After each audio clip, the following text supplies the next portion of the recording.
All right, well, let's get into the nitty gritty of the classical approach. So the ontological argument is kind of probably maybe the one most associated with classical, I would say. So the ontological argument is the only philosophical theistic proof that reasons is a purely a priori fashion from certain assumptions or ideas as a given. So it's Right. a thing that just is known. There's no working up to it. You just have that knowledge of Right. it.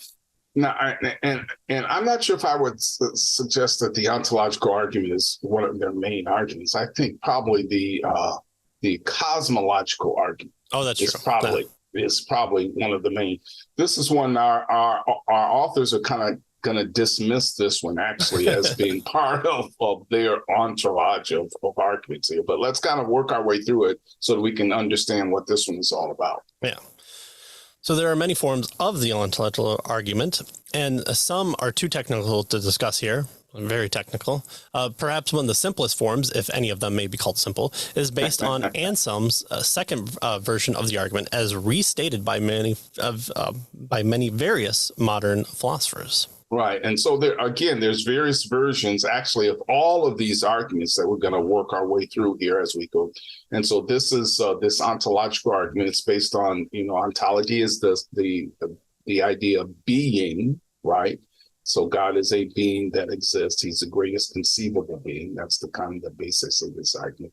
And so here's kind of the premises and conclusion of what our authors suggest are the second version of this argument that Anselm posits here.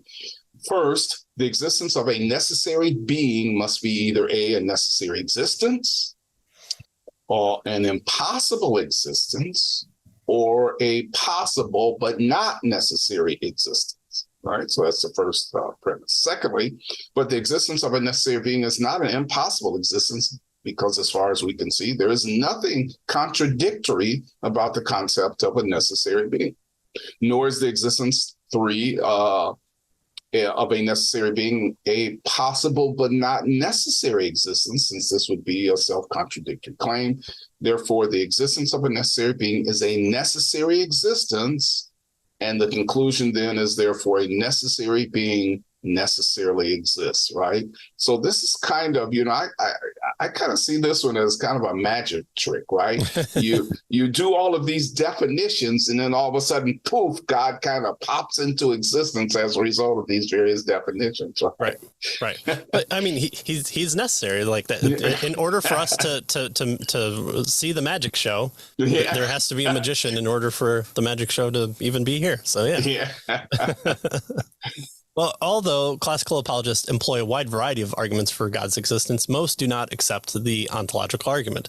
Most apologists and philosophers continue to accept the rebuttal that the ontological argument commits the fallacy of deducing the existence of God from the concept of God, right? So if you define God as all the ways necessary for him to exist, then coming up with this argument almost seems like a back-end form of argumentation for it. For example, the formulation given above can be criticized by alleging that all point 4 means is that if a necessary being exists, his existence must be a necessary existence. This still leaves open whether a necessary being exists in the first place. Right.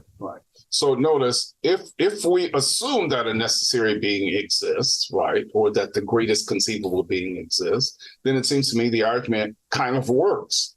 The problem, as being pointed out here, is why make that assumption, right? Why do we have to make that assumption? Right?